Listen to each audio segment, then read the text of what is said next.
Graça e paz, meus irmãos. Hoje estamos juntos mais uma vez para meditarmos na palavra do Senhor. E nesta reflexão de hoje, quero desafiá-lo a pensar um pouco no novo e vivo caminho que o Senhor Jesus nos proporciona. Nós vamos pensar e meditar no texto de Hebreus, capítulo 10, verso 19 a 25. Convido você a me acompanhar nesta leitura. Hebreus, capítulo 10, verso 19 a 25. Diz assim: tendo, pois, irmãos, intrepidez para entrar no Santo dos Santos pelo sangue de Jesus, pelo novo e vivo caminho que ele nos consagrou pelo véu, isto é, pela sua carne, e tendo grande sacerdote sobre a casa de Deus, aproximemo-nos com sincero coração, em plena certeza de fé, tendo o coração purificado de má consciência e lavado o corpo com água pura.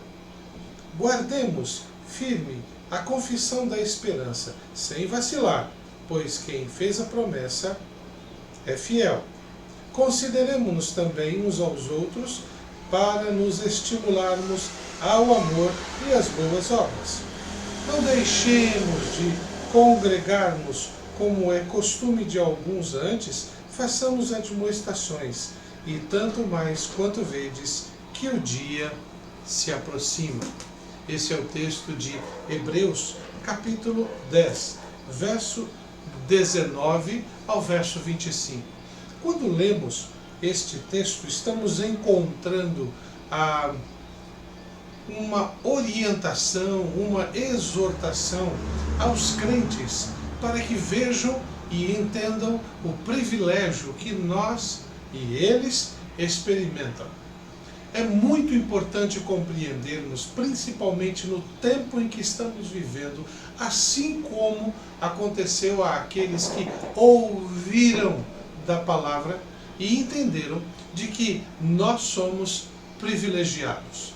Apesar dos problemas, apesar das circunstâncias, apesar de todas as lutas que enfrentamos no passado, atualmente enfrentaremos no futuro, é preciso compreender que realmente somos privilegiados em Cristo Jesus. Por que razão digo isto e por que interpreto desta forma este texto neste momento? Vejam, meus irmãos, o texto, ele diz, tendo toda a intrepidez. Esta palavra intrepidez, ela significa, ou ela pode ser também traduzida como corajoso, coragem, aquele que não tem medo, arrojado, vá com firmeza. E é interessante que diz, tendo, pois, toda a intrepidez, entremos no Santo dos Santos. Quando o autor fala sobre Santo dos Santos, ele está se referindo ao Antigo Testamento no tabernáculo. Lá naquele local havia o local de adoração. Deus instruiu a Moisés e ao povo de Israel a construírem um local para que ali dentro estivessem os utensílios para a adoração. E dentro deste tabernáculo, que era uma tenda, ela era dividida em duas partes na parte interna, o lugar santo e o Santo dos Santos. No lugar santo havia uma mesa com os pães da propiciação, havia o incensário que representava ali as orações do povo, e também havia ali naquele local um candelabro de 7 braços que era luz, que representava a luz naquele momento, que é a luz do Senhor. Mas no Santo dos Santos, que era dividido por um véu, uma cortina bem alta, ali dentro estava a Arca da Aliança, que representava a presença de Deus.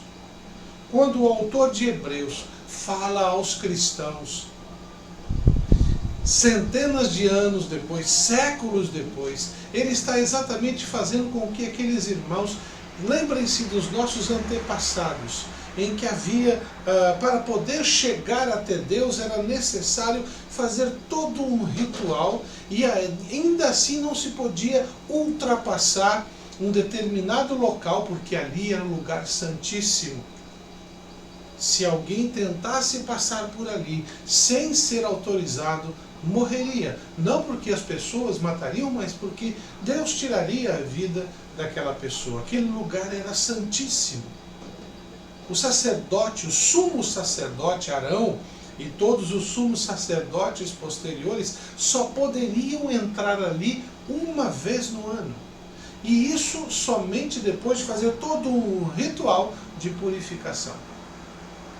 Aqui em Hebreus, o autor diz: entre com coragem, vá lá sem medo, porque aquele que abriu o véu, Jesus Cristo, com o seu sangue e seu corpo, ele, no seu sacrifício na cruz, e quando lemos os evangelhos falando sobre a morte de Jesus, conta que exatamente aconteceu isso, que ali no templo o véu se rasgou de cima a baixo.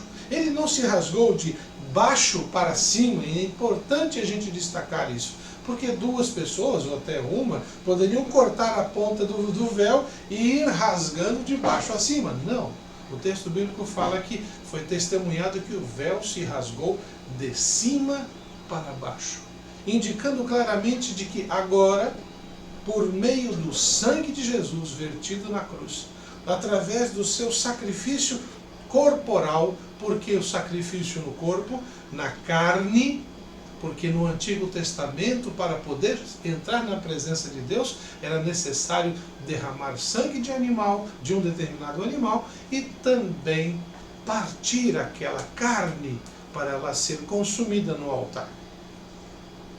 Hoje não precisamos mais fazer isso, porque Jesus Cristo derramou o seu sangue, e através do derramar do seu sangue, ele também entregou o seu corpo, derramou o seu sangue na cruz, e por meio deste ato, nos deu um novo caminho e uma nova vida. Por isso, neste momento, eu quero desafiá-los a buscar, a viver este novo caminho e esta nova vida. Esta nova vida que nos é proporcionada através do sacrifício de Jesus.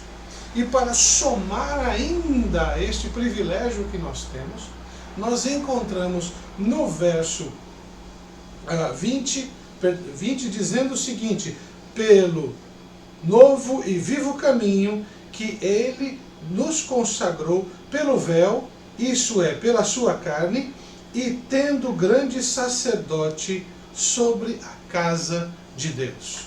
Vejam, no Antigo Testamento, somente o sumo sacerdote poderia entrar na presença de Deus no lugar santíssimo.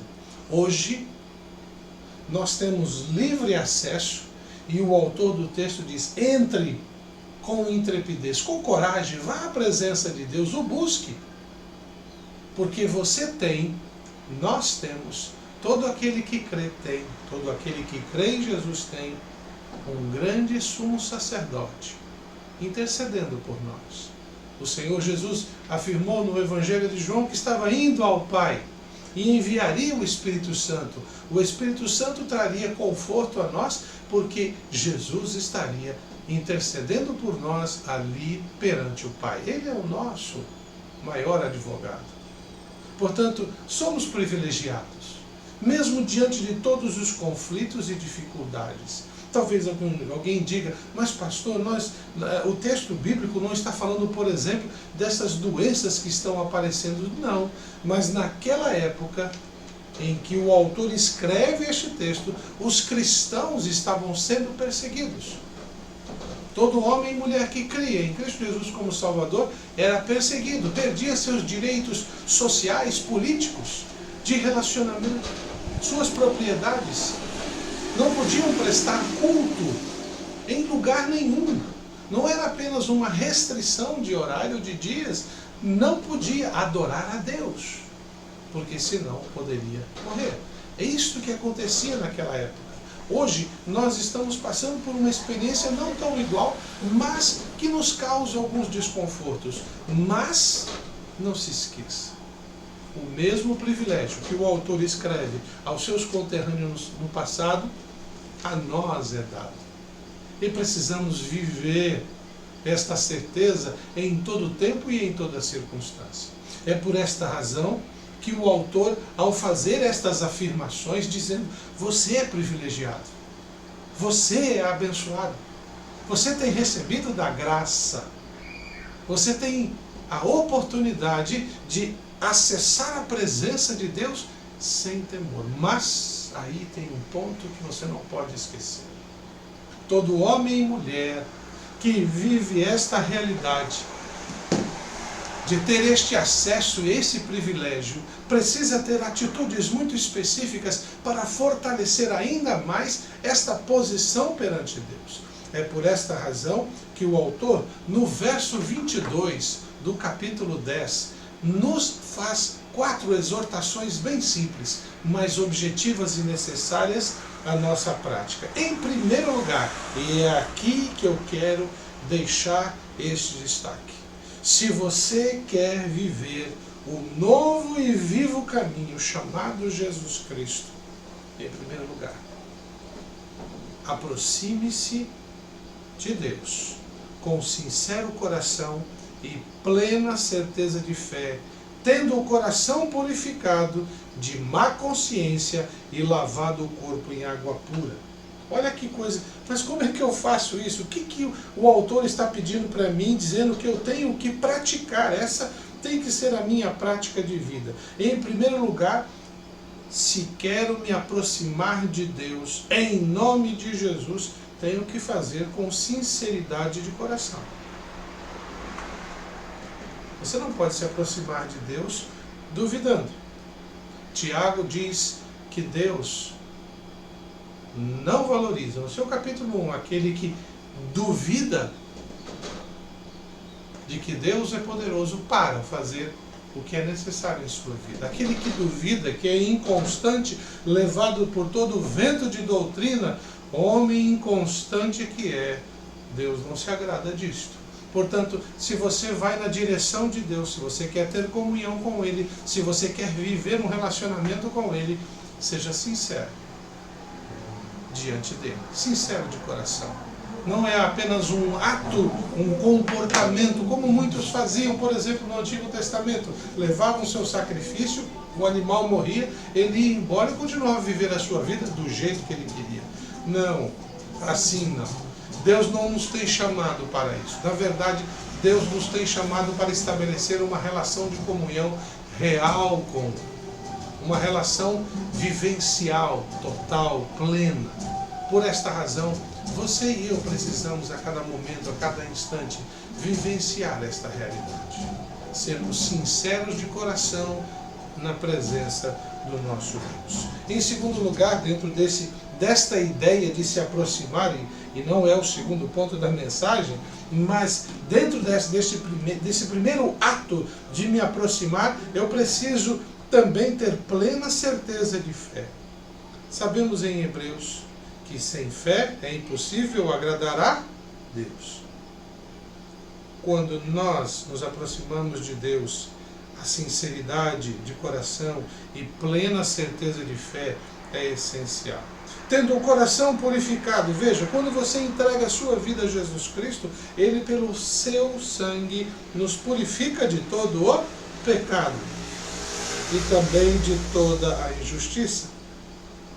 Como também de má consciência. Veja, nossa mente precisa estar diante do Senhor plena.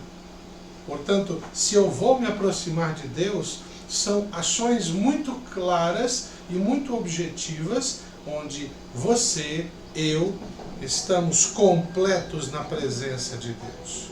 E lavado o corpo com água pura. É claro que aqui esse texto está fazendo uma menção direta ao batismo nas águas. O batismo nas águas não nos purifica de pecado, mas o batismo nas águas nos leva a testemunhar perante todos que somos nova criatura. Quando eu sou batizado, estou dizendo às pessoas, o que eu fiz aqui, estou fazendo aqui, é com sinceridade de coração. É porque eu fui purificado por Cristo Jesus. É porque eu tenho a minha consciência tranquila de que minha vida pertence ao Senhor Jesus. Portanto, nos aproximemos do Senhor com sinceridade de corpo, de mente e de espírito. Em segundo lugar, guardemos, verso 23, guardemos firme a confissão da esperança sem vacilar, pois quem fez a promessa é fiel. Aqui eu coloco esse guardar com convicção. Tem muita gente que quando eu converso com elas, se você morrer hoje, para onde você vai? Aquela resposta clássica, normalmente eu ouço, Deus sabe. Eu sei que Deus sabe. Nós sabemos que Deus sabe. Mas Ele diz que todo aquele que crê e recebe a Jesus como Senhor e Salvador, se torna filho de Deus. João capítulo 1, verso 12. Quem crê está salvo, mas quem não crê está condenado. A palavra de Deus é repleta de textos bíblicos que nos dão orientação e nos dão certeza de que podemos afirmar: quem está em Cristo, nova criatura é, as coisas velhas passaram, tudo se fez novo.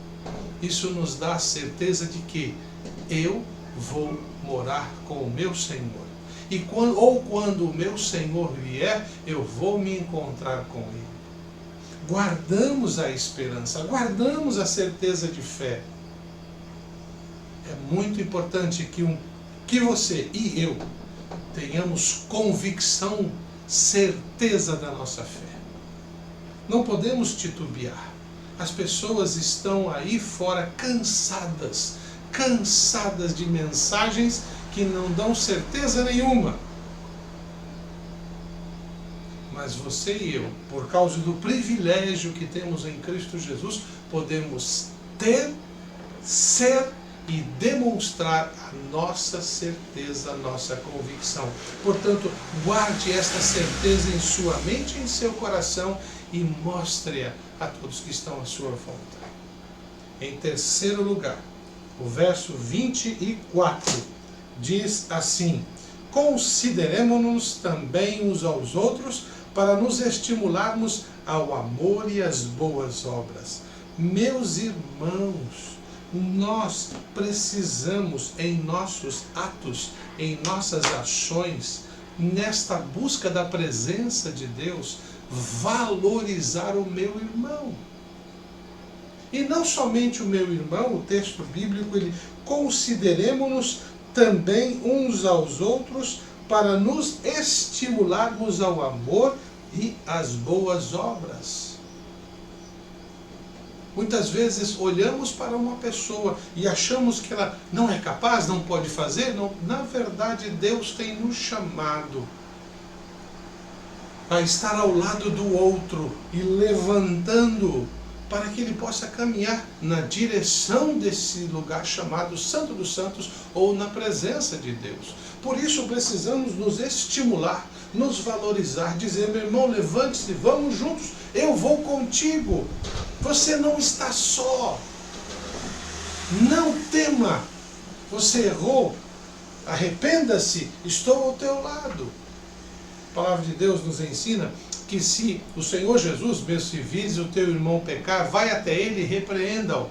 A palavra repreensão ali não é dar bronca, mas é mostrar a ele ou a ela que o caminho que ele escolheu está incorreto diante de Deus e que você está ali para ajudá-lo. Vós que sois espirituais, ajude, não aponte o erro. Os judeus do passado, e no Evangelho de Mateus, capítulo 7, o Senhor Jesus, do verso 1 ao verso 13, ele faz exatamente uma crítica muito forte àqueles religiosos da época, pois eles estavam preocupados com o comportamento dos discípulos que estavam debulhando, estavam comendo no sábado, trabalhando no sábado. Ou melhor, estavam lavando as mãos, não trabalhando, lavando as mãos. De maneira incorreta, não de uma forma ritualística, não de todo um método, mas eles, os discípulos, nem estavam realmente lavando as mãos, em alguns casos. E os fariseus chegaram a Jesus: olha, seus discípulos aí, ó, quando come, nem lava a mão direito, não faz o ritual e tudo mais. E Jesus os critica, dizendo, vocês ficam fazendo regrinhas de tradição, que vocês dizem ser certo ou errado, e se esquecem de honrar a Deus de coração. Vocês criam normas entre vocês, dizendo, isso é santidade, e se esquecem que esse tipo de comportamento Deus nunca lhes pediu nada, tanto que ele faz uma comparação com relação a cuidar do pai e a mãe. Os mandamentos, o mandamento do Senhor diz que devemos honrar o pai e a mãe, mas os religiosos da época usavam uma regrinha chamada Corban, que é um título que eles davam para isso aqui é santo, isso aqui é consagrado. Eu não posso ajudar meu pai e minha mãe porque isso aqui pertence a Deus. Mas na verdade não faziam nada nem para Deus e nem para os pais. Então Jesus diz, vocês invalidam a lei com as suas regrinhas. O autor de Hebreus desafia aqueles que são privilegiados, abençoados por Cristo Jesus, a irem na direção do outro, muitas vezes do fraco, daquele que não sabe, daquele que tem dificuldade, para dizer, vem cá, estou aqui ao teu lado para te ajudar, levante-se, saia daí, eu vou estar com você. Porque Jesus Cristo nos tem chamado a estarmos valorizando o próximo. Isso é boa obra.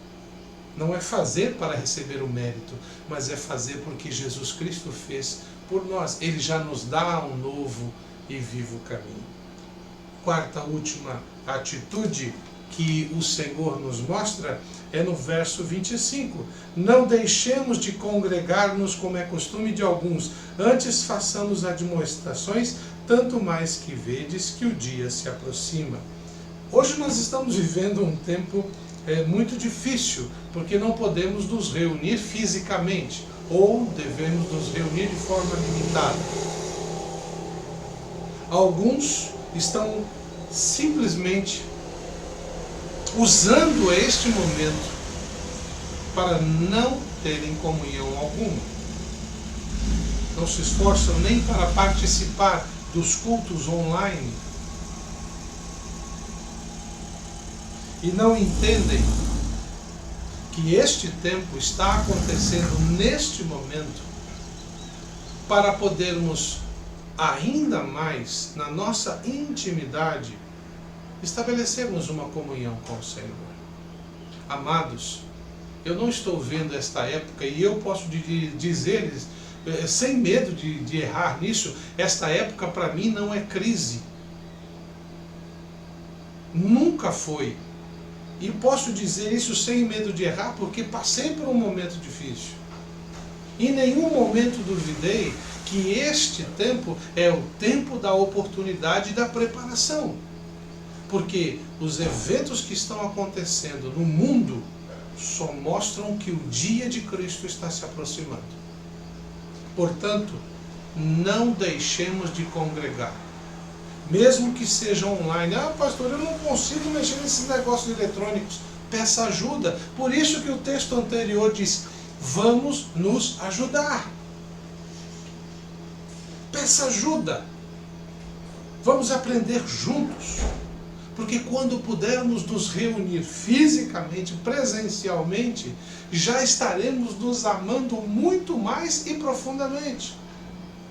Não é tempo de crise, é tempo de oportunidade.